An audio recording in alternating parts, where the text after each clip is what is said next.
Sinampahan na ng ethics complaint sa Kamara si Congressman Bong Suntay. Kaugnayan sa uri ng pananalitang ginamit niya ng banggitin si Ann Curtis na ayon sa mga nagreklamo'y nakakabastos ng mga kababaihan at nagsorry na rin siya. Pero hindi ito sapat para sa mga women's rights advocate. Mukha namang hindi siya sincero eh.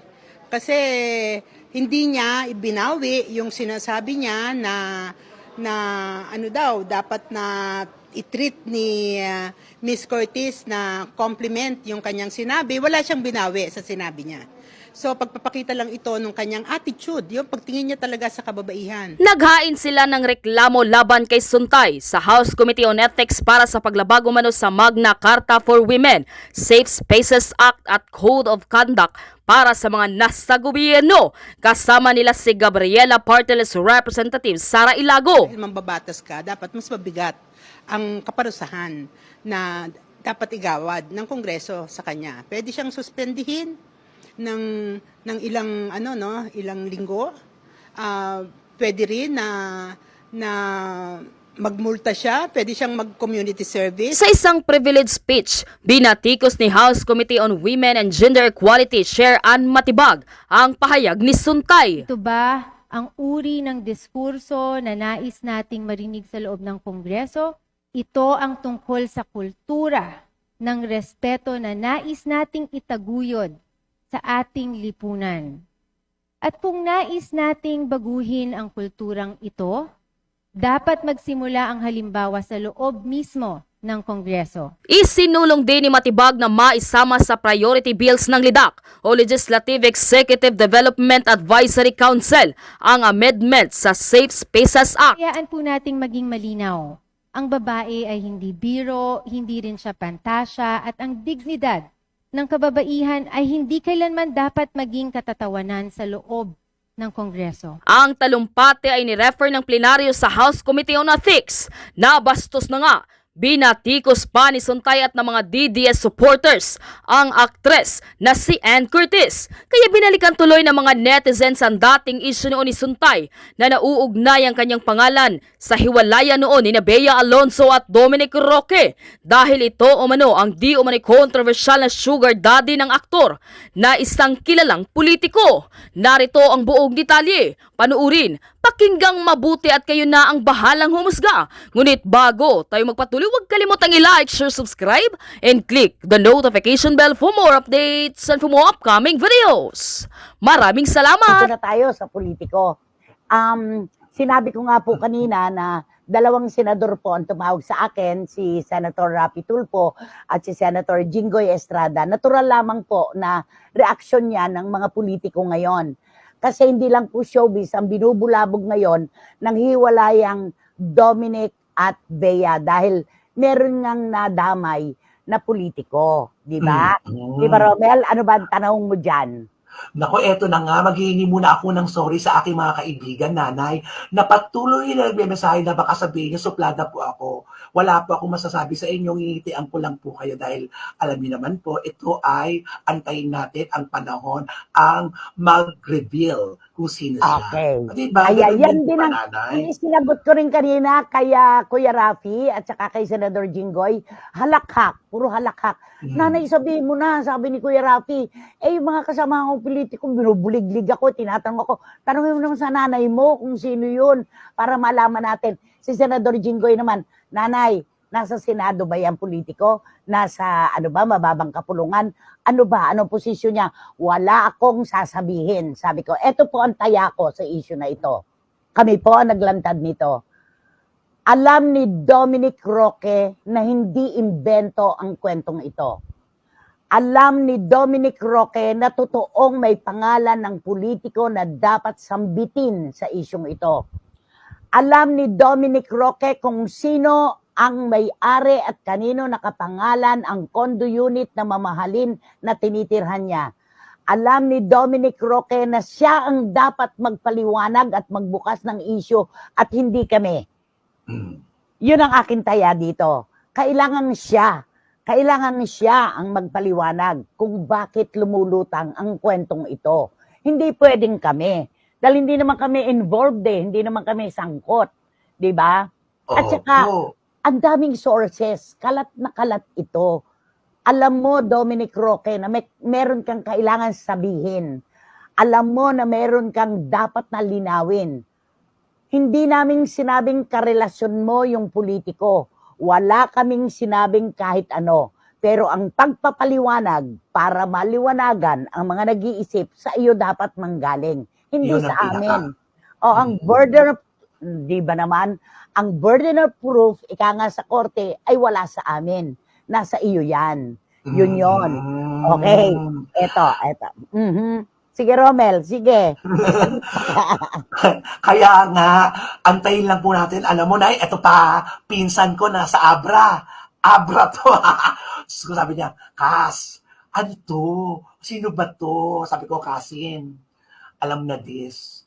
Sa mga susunod na panahon, lalabas din yan. Wag mo naman akong kasi syempre sasabihin mo, naku, pinsan ko kasi yan si Romel Chica, galing sa akin. So, paano? Diba? Eto. Kung alam ni, si John ito kung alam ni Dominic na may dapat siyang ipaliwanag tungkol sa politiko, alam din kaya ni Bea Alonso kung ano ang kwento. John, diretso kung sasabihin sa'yo, oo. Alam ng partido ni Bea Alonso. At alam ko, sa opinion ko, isa ito sa maraming dahilan kung bakit ang paglakad papunta sa altar ay hindi matutuloy. Yun ang alam ko. Yun lang pwede po akong mali, pwede rin po akong tama. Piliin na lang po natin. Basta isang bersyon lang po ng tama ang totoo sa buhay na ito. Wala pong dalawang bersyon ng katotohanan. Correct. Yun. Maraming kwento kayong mababasa at naririnig, kaya sabi ko nga sa inyo, dito kayo tumutok para alam nyo ang tunay. Dito tayo sa totoo, ika nga. Okay, eto, sabi ni Mayang, Lara May Abrigo, Nay, maniniwala ka po ba na nag-add to cart po ako ng Ultabayo kasi hindi po talaga ako nakatulog kagabi? Sabi ni Mayang, totoo po ang mga sinabi ng CFMers, hindi kami pinatulog ng blind item na yan, sabi ni Mayang. Okay, at sa Japan, oo, mismong si Brian Posadas na may-ari ng Theoxis Health ang nagsabi, nagte-trending din tayo. Sa lahat naman po ng dako ng buong mundo, basta may Pilipino, ito po ang pinag-uusapan ngayon. Sa London nga, sila wating-wating. Sa Belgium, si Miss Nags, sa Iram Lia, dahil alam ng mga tao na malapit sila sa atin. Sila Juris Dr. Channel, sila lulumalig, kinuukil-kil din sila kung kilala nila yung politiko na sangkot sa isyong ito. Wala rin silang masabi dahil hindi rin man natin pinapangalanan, di ba? Mga kabunyog, ngayon po ay pandaigdigang araw ng kababaihan, International Women's Day, March 8. Mga kabunyog, ang nakakalungkot nitong nakaraang mga araw, lalo na ngayong araw, kasi nitong nakaraang mga araw, alam nyo, wala pa si Ann Cortez sa Pilipinas. Yung pamilya niya yata naipit ng kaguluhan sa giyera ng US, Israel at Iran. Kaya naipit sila nung kanyang pamilya kasama yung kanyang asawa at anak. Ngayon, nung nangyayari yung pagkakabanggit sa kanya, pambabasto sa kanya ni Congressman Bong Suntay, wala dito si Ann Cortez . Kaya nga ang sumasagot, ang nagre-react yung kapatid niya, si Jasmine Cortez Smith at saka yung ina. Pero si Ann Cortez wala pa. Ngayon nandito na si Ann Cortez, naglabas na siya ng statement niya. Naglabas na ng statement si Ann Cortez. At ang laman ng kanyang statement, syempre nalulungkot siya, nasasaktan siya na siya yung ginawang ni Bong Suntay. Pero sabi niya na yung asawa naintindihan niya kasi nag-apologize yung asawa ni Bong Suntay . Sabi ni Ann Cortez, yung apology ng asawa ay tinatanggap niya, naunawaan niya ito. Pero yung kay Bong Suntay, kasi hindi naman ito nag-apologize. Kung nag-apologize man, conditional. Kumbaga ang sabi kasi ni Bong Suntay, sorry daw kay Ann Cortez, pero, may pero. Wala naman daw mali siya sa sinabi niya, So ibig sabihin nagsusori ka pero may kulatilya. Kumbaga conditional yung pagsori mo. May qualification, qualified ano pala 'yon? Qualified na apology. Ha? So ngayon, sabi ni Ann Cortez, hindi niya tinatanggap yung non-apology ni Suntay. Anyway, ang malungkot dito mga kabunyog, mga kababayan, si Ann Cortez na nga, ang naging biktima dito ng pambabastos ni Bong Suntay. Itong mga DDS ngayon, coordinated. Talagang sabay-sabay sila.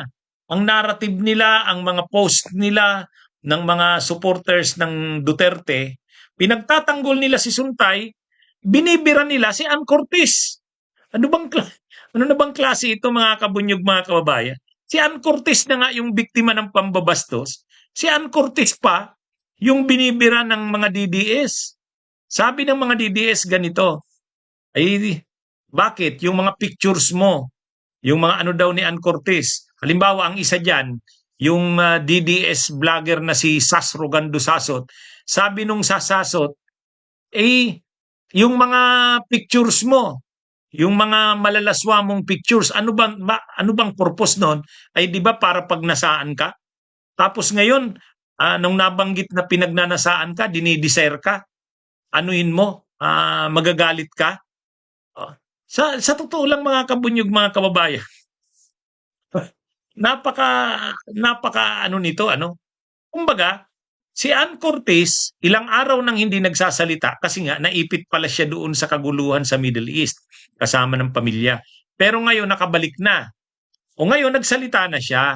Hindi nga matapang yung salita ni Ann Cortez eh. Ang sabi niya lang, nasasaktan siya na binanggit siya dyan nito ni Bong Suntay. Public official pa naman si Bong Suntay, tapos ganun. Pero yung apology daw nung asawa, ano na siya? Kumbaga, tanggap niya yon, naintindihan niya yon, salamat, dun sa asawa. Pero kay Bong Suntay, ano ito? Hindi naman daw nag-apologize, kaya hindi niya matatanggap. Ang ano dito, ang malungkot dito, sa ngayon, ang lahat ng narrative ng mga DDS, si Ann Cortez ang tinitira nila.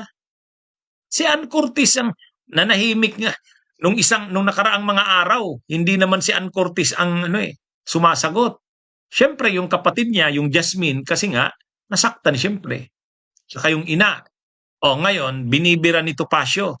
Binibira tapos ngayon na nandito na si Ann Cortez at nagsalita na, siyempre ang laman ng statement ni Ann Cortez, nasasaktan siya.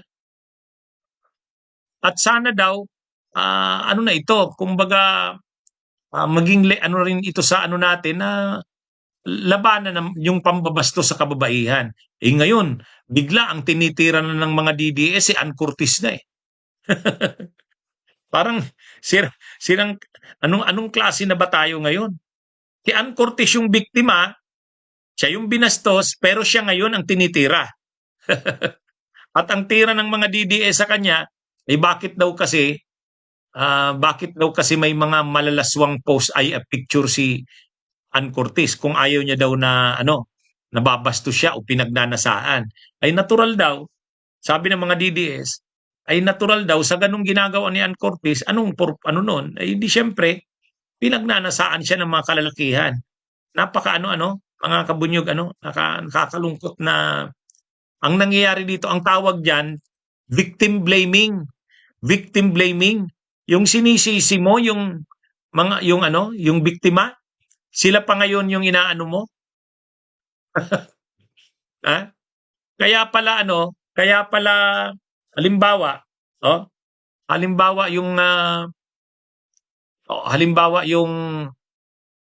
yung nangyaring may ni-rape na isang babae.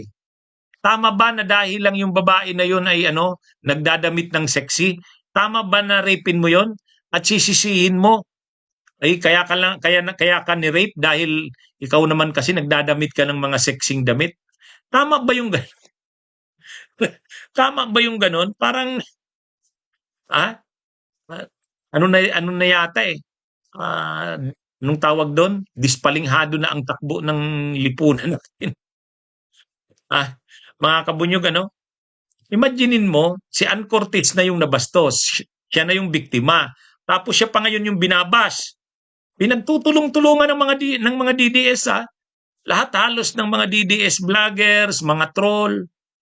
Ay, mga kabunyog, mga kabayan, matindi. ha? Ano yan? Ano ito, mga kabunyog? Napakalala na ng nangyayari sa bansa natin. At ano yan, matitindi pa ang mga bira kay Ann Cortez. Ngayon pa naman yan na araw ng kababaihan. Ngayon pa naman yan na araw ng kababaihan. Kaya, awan ko, ano na bang nangyari? Kaya tama yung tama yung sinabi ni Joel Butuyan doon sa kasi si Attorney Gilbert Andres doon sa ICC. Nakakreate na sa Pilipinas ng mga mini Dutertes. Ibig sabihin yung takbo ng pag-iisip, Duterte na, bastos. At wala ng mga kumbaga, ibang klase na ang takbo ng mga utak. Nakakalungkot sa bansa natin na naging ganyan na. Ano ito? Parang ganito yan. Totoo naman, kahit naman ako, kahit naman tayo, ayaw natin, halimbawa, na sa social media, nagpo-post ng mga nakabikini, nagpo-post ng mga malalaswang, yung mga damit na ayaw natin ng ganun eh. Kahit tayo. Kaya lang, dahil ba ginagawa yan na mayroong mga ganyan na post sa social media, mayroong mga malalaswang mga post o mga pictures o videos, ibig bang sabihin yan, tayo magiging na rin? Babastusan na rin natin sila. Ganun ba? Tama ba yung ganun, Argo? Hindi ko sinasabing tama yung ginagawa ng mga artista na ganyan. Nung mga pictures nilang nakabikini, pinupost, or yung mga damit nila, malalaswa. Hindi natin sinasabing tama yan. Pero, hindi rin dahilan yun na dahil lang mayroong mga ganon, babastusin na rin. Para yun eh. Hindi tama yung ganong linya ng pag-iisip. Ang nakakalungkot na si Ann Cortez pa yung biktima, siya pa ngayon. Makikita mo ngayon sa social media, talagang siya yung binabas, pinagtutulong-tulungan ng mga DDS. Nakakalungkot. At ngayon pa naman na International Women's Day, ngayong araw, March 8. Wala na. Talagang tama nga talaga yung sinabi ni dating Senador Sonny Trillanes. Huwag natin talagang payagan ng makabalik ang Duterte sa 2028. Kasi kapag nakabalik ang Duterte, yung mga kaisipan na ganito, lalo na namang lalaganap yan. Lalo na namang lalaganap yan. Itong mga ugaling ganito, itong mga kaisipan na ganito. Hindi masyadong mahaba yung talakayan kong ito kasi magsisimula na yung Senate Blue Ribbon Committee hearing. Magsisimula na. Kaya magbibigay lang ako ng kunting komentaryo. Itong tungkol dito kay Suntay. Ito yung nakakuha ng atensyon kahapon, itong congressman na ito. Alam nyo, itong congressman na ito ng Quezon City, huwag kayong magtaka kung bakit ganun yan. Alam nyo, huwag kayong magtaka. Duterte yan, kahit noon pa. Ito yan, kita nyo yung picture na yan. Siya yan, nung eleksyon. Alam nyo kung anong pinagmamalaki niya? Si Sara Duterte. Nung tumakbo siyang congressman ng Quezon City, ayun, kasama niya sa pag-house to house, itong si Sara. Yan Team Servicio, house to house with VP Sara Duterte. Quezon City yan. Actually, nanalo lang naman yan. Kunti lang na boto ang panalo niyan kay Marvin Rillo. Mahigpitan yung laban doon sa Quezon City, sa distrito niya. Nakalaban niya si Marvin Rillo. Mahigpitan yung naging laban. Pero ito, talagang Sara Duterte yan noon pa, mga kabunyog. Kaya dito, sa hearing kahapon ng Blue Ribbon, ng Justice Committee, nagpakagarapal talaga ang nito, Duterte. Kaya lang, sa sobrang garapal niya ng pagka-Duterte, yung kabastusan niya na ugaling Duterte o Duterte, dalang-dala niya talaga. Ano ba ang kontrobersya sa kanya kahapon? Alam niyo, maraming mga dispalinghadong argumento ito kahapon. Itong si Suntay. Ang pinakamalala niyang na ano kahapon, yung tungkol kasi sa issue, yung isa sa ground sa impeachment ni Sara, yung tungkol sa mga sinabi ni Sara na seditious. Yung seditious, yung nagpo-promote na ng paglaban sa gobyerno at saka yung pagbabanta sa buhay ng presidente at ng First Lady pati kay dating Speaker Martin Romualdez. Yung banta ni Sara na mayroon daw siyang hinire na assassin na papatay kay Marcos at kay First Lady Lisa Araneta at saka kay Martin Romualdez kung may mangyayari daw sa kanya. Ayun, pinag-usapan kahapon yon. Isa yun sa mga grounds na tinalakay. Pagtatanggol nito ni Suntay kay Sara Duterte, ang sabi niya, ganito ang pagkakasabi niya, hindi nyo naman dapat sinuseryoso yun. Hindi daw dapat seryosohin yun. Yung sinabi daw na yun ni Sara, di ba mayroong gesture si Sara, i-chap-chap niya yung kung siya lang daw gusto niya i-chap-chap, putulin yung yung ulo ni Marcos. Ay di ba ganun yung mayroong videong ganun si Sara. Itong si Bong Suntay na Duterte, ang sabi niya, hindi naman dapat siniseryoso yun. Sabi niya, kasi lang naman daw yun. Kumbaga desire. Ibig sabihin, yun ang gusto niya. Pero hindi ibig sabihin na yun yung gusto niya, ay mangyayari yun. Huwag daw i-take yun na literal. Alam nyo itong mga Duterte, ang mga galamay at kampo nila, laging ang paliwanag, laging ang lusot nila, taken out of context, misunderstood, di ba? Ano ang depensa ni Marcoleta doon sa kanyang mga kapalpakan na sinabi? Misunderstood daw siya. Ay, hindi, misunderstood. Taken out of context. Ayun. Si Ruben Padilla, ano naman ang lusot niya? Misunderstood, sabi ng chief of staff niya. Pagdating doon sa ICC, si Digong, ano na naman ang ni Digong? Sabi na naman, hyperbole. Joke lang yon. Yung mga sinabi ni Duterte ay hyperbole. Ganyan sila mga kabunyog, mga kababayan. Ito na naman, ang sabi na naman ni Bong Suntay, itong congressman ng Quezon City na ito, na lantarang Duterte, ang sabi ni Bong Suntay kahapon, wag daw i-take literal yung sinabi ni Sara. Desire lang yun. Ang ibig sabihin ng desire, gusto mo, pero hindi mo naman magawa yun. Imagination lang yun. Imagine mo lang. Kaya yung sinabi daw ni Sara na gusto niya putulin yung ulo ni PBBM o ng Pangulo, desire lang yun. Gusto niya. Pero naman daw hindi ibig sabihin nun na yun talaga yung mangyayari. Desire lang. Tapos naghalimbawa siya. Halimbawa daw, pumunta siya ng Shangri-La. Nakita niya doon si Ann Cortez. Ang ganda-ganda daw pala ni Ann Cortez. Nung makita niya si Ann Cortez, nagnasa daw siya, nag-imagine siya. Pero yung imagine niya daw na yun, imagination lang yun. Wala naman daw mangyayari doon. Ganun yung kanyang bakit nabanggit yung imagination. Dinidipinsa niya si Sara para patunayan na yung gusto ni Sara na mangyari, yung desire na sana mamatay na si Marcos, hindi naman daw ibig sabihin na gagawin yun ni Sara. Imagine, lang daw yun, desire. Ang desire ay hindi nangyaring, yung desire mo, yung gusto mo, pero hindi ibig sabihin na yun ay gagawin mo. Ang palusot nito ni Bong Suntay, siya din nga daw, nakita niya si Ann Cortez doon sa Shangri-La, ang ganda-ganda daw. Gusto niya daw, pinagnanasaan niya sana ito. Katulad daw ng gusto ng marami. Desire. Pero, hindi naman daw yun magagawa niya.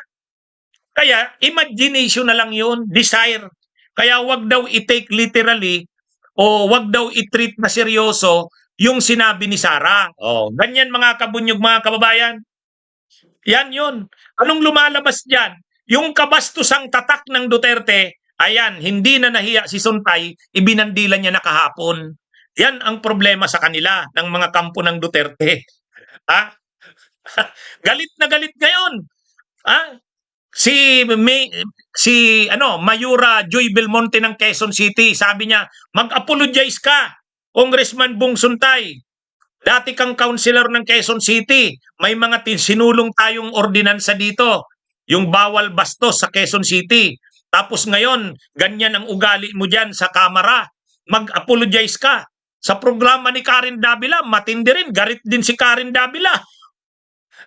Galit din si Karen Davila. Siyempre, yung grupo ng Gabriela, sila Sara Ilago, Congresswoman, hinihingi nila dito kay Suntay na mag-apologize. Congressman ka, bastos. Oh, yan mga kabunyog mga at ngayon pa namang March 8, International Women's Day. Ha? International Women's Day ang March 8. Ibig sabihin, itong buwan na ito ng Marso ay pandaigdigang araw ng kababaihan. Tapos tatawagin mo yung congressman na yan, kagalang-galang, honorable. Mali nga yung ginawa ni Congresswoman Beatrix Luistro kahapon eh. Sabi niya, okay, honorable Bong Suntay, hindi dapat ginatawag na honorable yan. Tama si Jubilin, manyakol yan. Hindi yan honorable. Diba? Sa totoo lang mga kabunyog, kaya lang, ang problema kasi talaga dito, para sa kampo ng mga Duterte at sa mga galamay at tagasunod nila, walang mali sa ganyan. Kaya tayo ng mamamayan dapat ngayon ang mamulat. Tayong mamamayan ang dapat mamulat na sa pinagagawa ng mga yan. Tingnan nyo si Marcoleta. Sabi niya, yung mga pinagsasabi niya tungkol sa West Philippine Sea taken out of context. Si Robin Hood Padilla naman, misunderstood. Si Digong Duterte naman, joke lang naman daw yung mga sinabing pagpatay. Ito naman si Bong Suntay, imagination lang naman daw yun. Ang tindi ng mga ito, mga kabunyog, mga kababayan. Ha? Kaya ngayon, tama lang ito. Ang mga kababaihan, kasi ang problema dito, ang dami na nating naipasang batas. Yung bawal bastos, may batas na ganyan. Yung Safe Spaces Act, batas din yan. Violence Against Women and Children and Their Children Act, batas din yan. Tapos ito mambabatas, ganyan ang ugali. Ganyan ang ugali, mga kabunyog, mga kababayan. Ngayon pa naman, na International Women's Month ngayon. Ang March 8 ay International Women's Day. Kaya, tama lang yun. Yung mga komentaryo ni Mayor Joy Belmonte ng Quezon City, sabi niya mag-apologize ka. Kasi congressman niya ng Quezon City. Si Karen Davila, napanood ko yung programa nila. Talagang nung matapos yung programa, nilalastadahan itong si Bong Suntay. And yet, tingnan nyo sabi ni Bong Suntay, wala namang masama sa sinabi ko. Wala naman daw masama sa sinabi niya. Imagine nyo yan mga kabunyog, mga kababayan. Kaya dito, nai-expose dito kung anong klase ang mga Duterte at ang mga galamay nila. Tingnan nyo kung anong klase. Tama ba yun? Public hearing yun. Justice Committee, House Justice Committee hearing tungkol sa impeachment. Tapos ang paliwanag mo, wag daw dapat si Sara pag-initan doon sa pagbabanta sa buhay ng presidente at ng First Lady at ni Martin Romualdez, Speaker. At saka yung pagnanasa daw yung sabi ni Sara na kung siya lang gusto niya i-chop yung ulo. Wag daw yun i-take literally kasi ano daw yun, desire. Hindi naman ibig sabihin na desire o yung gusto, mangyayari na yun. Tapos para niya yung point niya, sabi niya katulad niya raw, nakita niya sa Shangri-La si Ann Curtis, ang ganda-ganda pala, sabi niya. Nagnasa siya, kumbaga nag-imagine siya ng kung ano-ano tungkol kay Ann Curtis. Pero hindi niya naman daw yun magagawa, desire lang yun. Imagine niyo yan, congressman ka, kaya lang ayaw niya talagang tanggapin. Sabi niya walang mali sa ginawa niyang yun. Tapos tatawagin mo yung ganyang klase ng tao, honorable. Honorable. Kaya lang wala nga tayong magagawa kasi ganyan sila Para sa kampo ng mga Duterte, walang mali sa mga ganyan. Kabagay, si Digong, ganun din nung presidente siya. Bastos. Sila Sara Duterte, sila Baste, sila Pulong, ganyan. Kaya talaga mga kabunyog, mga kababayan, tatak Duterte na yan At tingin niya, kahit pa magalit sa kanya ang taong bayan, kahit pa magalit sa kanya ang publiko, para kay Bong Suntay, pinagtanggol niya si Sara Duterte. Yan ang importante sa kanya. Ganun sila. Actually, si Marcoleta, yung isa pa, yung Paulo Marcoleta. Grabe. Imagine niyo gustong paalisin doon sa audience si Kiko D. Ang rason niya, kasi baka may gawing ano yan, panggugulo dito. Premonition. Baka may gawing panggugulo. Ay, ganun pala yon. Ibig sabihin, sa tingin mo baka may gawing panggugulo, paaalisin mo. So sabi ng mga sabi ng mga kongresista, wala pa naman palang ginagawang panggugulo, bakit mo pa aalisin? Ha?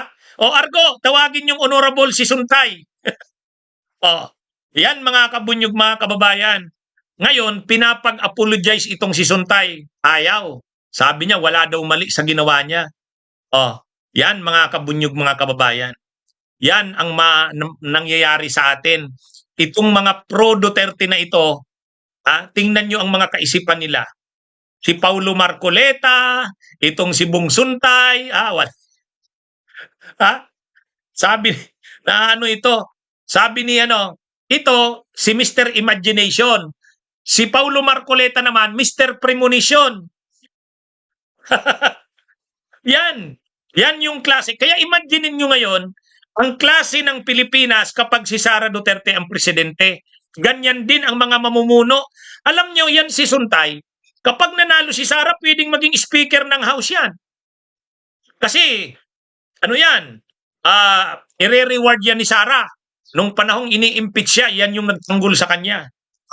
Ganyan ang magiging speaker ng House kapag naging presidente si Sara Duterte. Mga tipo ni Suntay. Pagkatapos, ang magiging majority floor leader, mga tulad ni Paulo Marcoleta. Imagine niyo ang Pilipinas na ganyan. Ang speaker ng House, si Bong Suntay. Ang majority floor leader ay si Marcoleta. Paulo. Matindi, Imagine niyo yan. Yan ang mangyayari sa bansa natin. Kaya mga kabunyog, mga kababayan, yan ang dapat hindi na yan tinawag ni Congresswoman Beatrix Sulistro na Honorable Bong Suntay. Paano naging honorable yan? Paano naging honorable yan? Mga kabunyog, mga kababayan. And yet ayaw niyang mag-apologize. Wala daw mali sa ginawa niya. So anyway, yan mga kabunyog, mga kawan. Anyway, lipat na tayo sa live streaming ng Justice Committee. Okay? Ipasa ko na kayo doon. Mamaya magla-live uli ako. Actually, gusto ko pa sanang tuloy-tuloy ito, kaya lang magsisimula yan na yung Justice Committee hearing. Okay? O sige mga kabunyog, mga kababayan, magandang araw sa inyong lahat. Mabuhay po tayo.